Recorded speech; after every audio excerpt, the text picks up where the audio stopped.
কাৰ কাৰ প্ৰিয় এয়া কি দেখা পাইছেনে? এয়া হৈছে শুকতি। শুকতি খাই ভাল পায়নে ৰাইজ?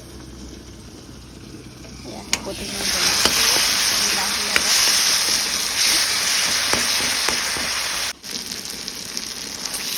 বিলাহীৰ পৰা তেল নিগৰালৈকে ভাজি লৈছোঁ।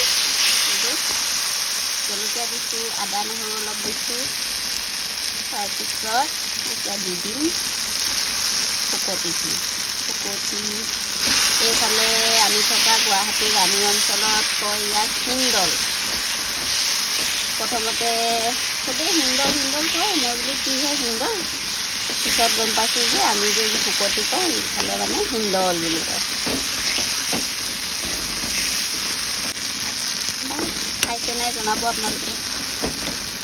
এয়া দেখিছেনে মোৰ শুকতি ৰেডি হৈ গ'ল।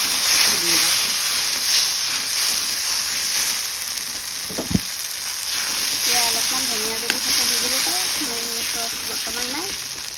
এনেকৈ খাব লাগিব আৰু।